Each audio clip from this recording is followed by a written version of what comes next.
Right. Super excited for this new opportunity to do something new. My name is Raef Thomas, as you can see right here.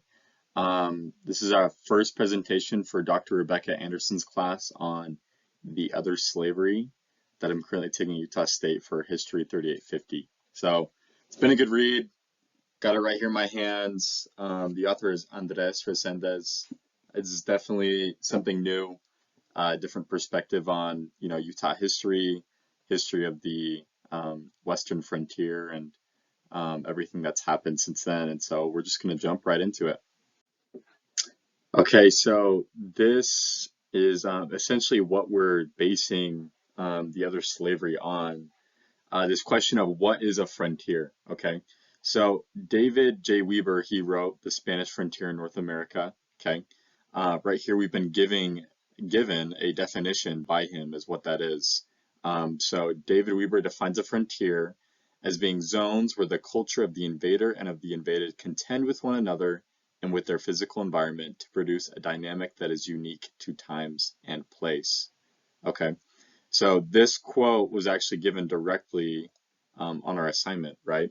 But as you can see right here, I've bolded, highlighted, whatever you want to call it, three kind of different parts of the quote so that I can take those and I can kind of match them together with the other slavery so that premise we can look at it side by side, right? So first I have contention, contend with one another. What does that mean? Also a physical environment. And then my third one is times and place. Okay, so we kind of three different categories. Contention, kind of like what happened, the physical place, the environment, the where, and then the times and the place, the when, right?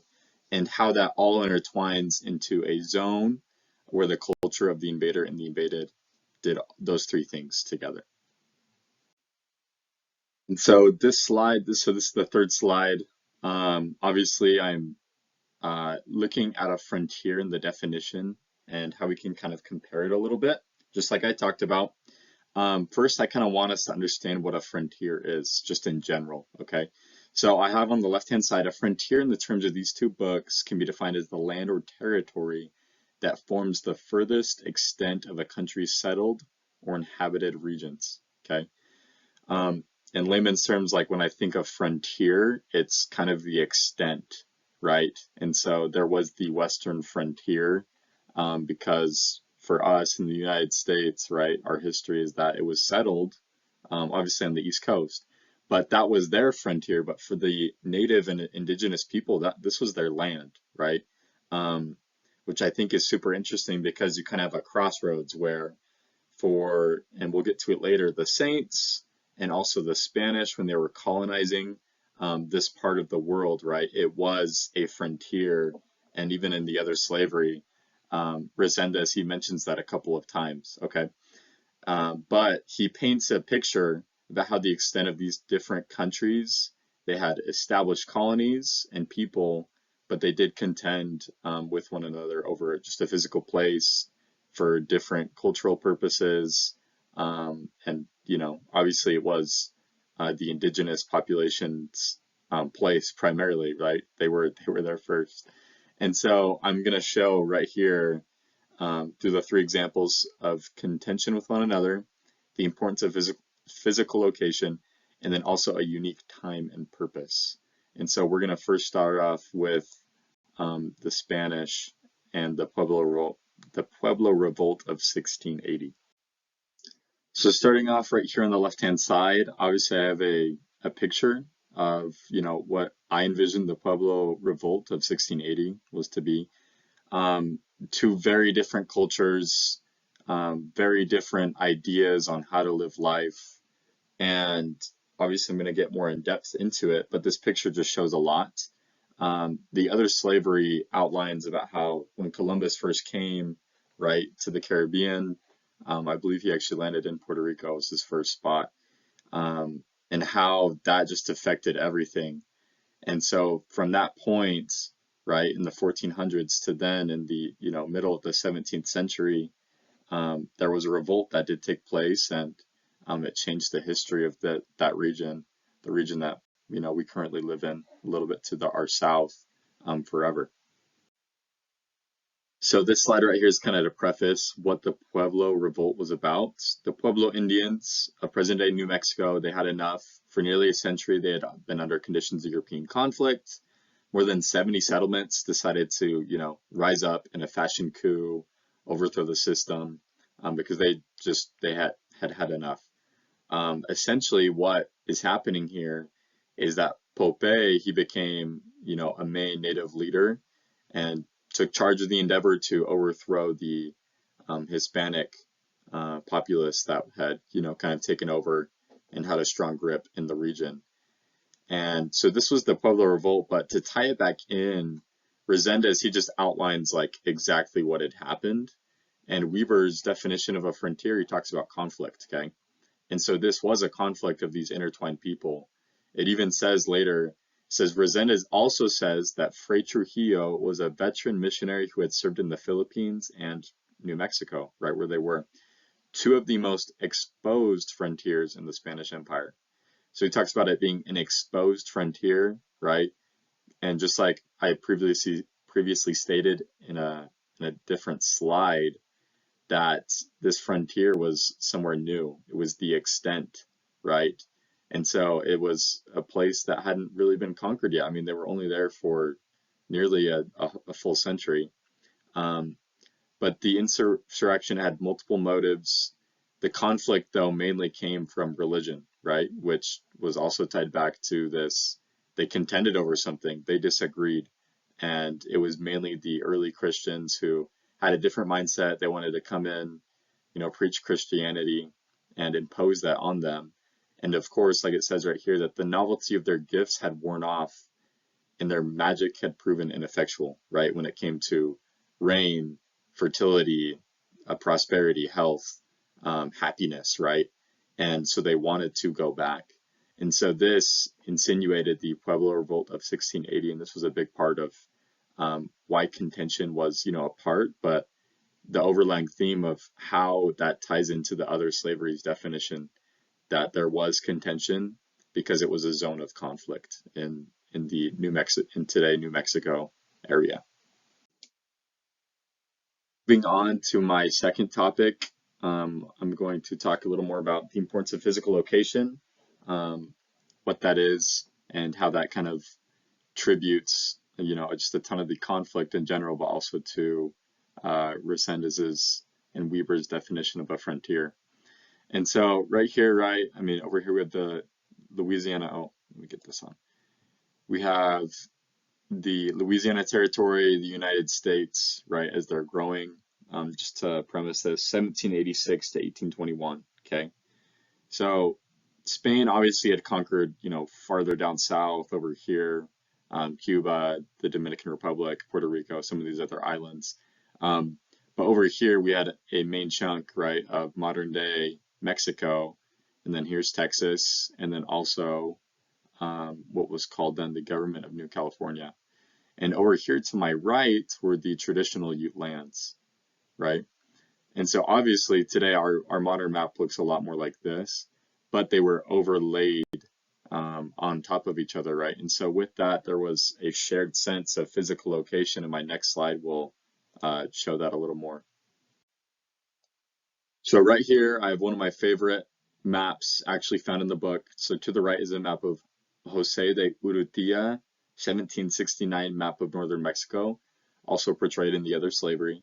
And so as you can see here, we have a cluster, of settlements. So Resendez states that the frontier was still a patchy grid of European enclaves overlaid on a sea of indigenous people. And he uses this map to illustrate it. Here's kind of an enclave, right, of, some people. And then you have cities along the line right here. It's kind of funny they have mountains because Texas doesn't really have that. But then you have some over here too. And so what he means by that is that there were borders, communities, populations, they were overlaid between each other.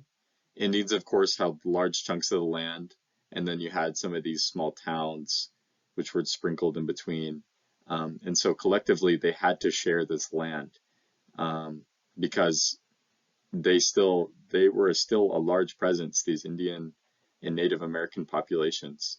And so when the Spanish and other Europeans came in, to take over, right, they were on top of each other. They literally were neighbors next door, and so they had to, coexist together on this new frontier for a lot of the um, European um, settlers who were coming over.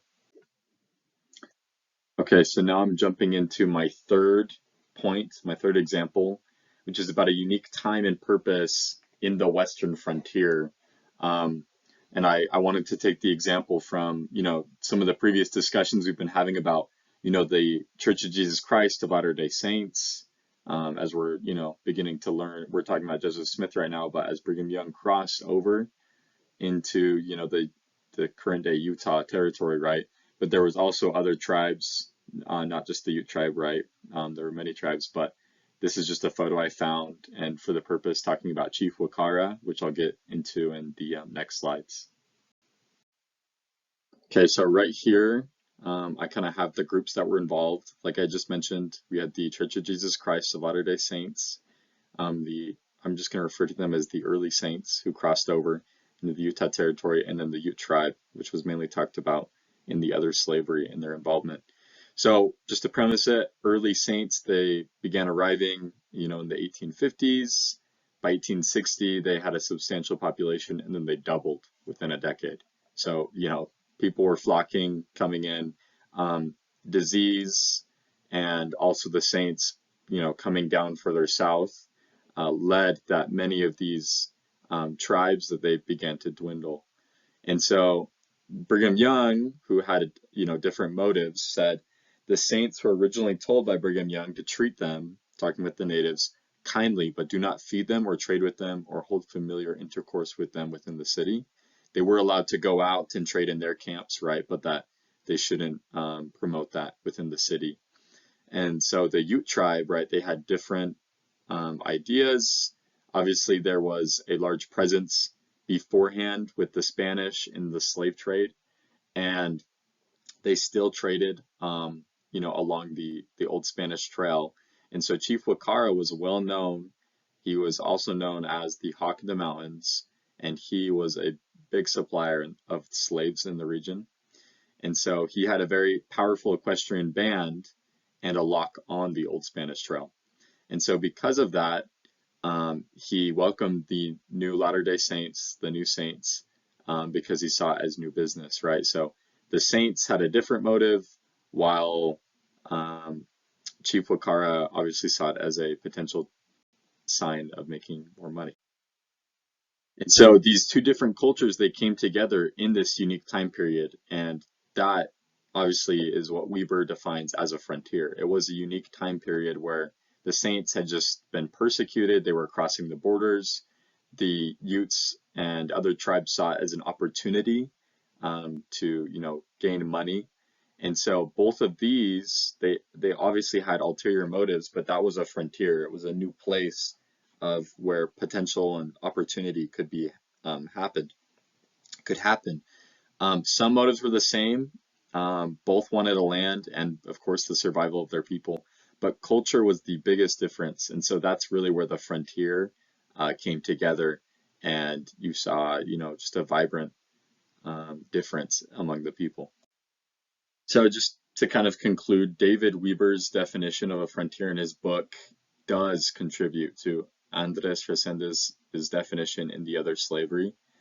Resendez outlines emphatically through multiple examples that, Indian slavery in the Americas, it was a new frontier for European nations and colonies. It wasn't just the African slave trade, but that these people were experiencing something new. It was a conflict that did create divisive boundaries, different cultures coming in, Indian enslavement, debt peonage, and religion that changed the entire landscape forever. New colonies, overlaid topography, and religion were all commonhold in the Western frontier, and it was a unique time and place because it had just never happened before. So Spanish colonization and eventually the settlement of the West by the United States changed the face of that land forever.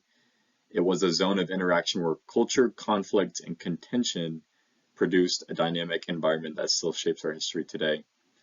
Simply outlining that Weber's definition of a frontier does line up with Andres Resendez's definition in The Other Slavery.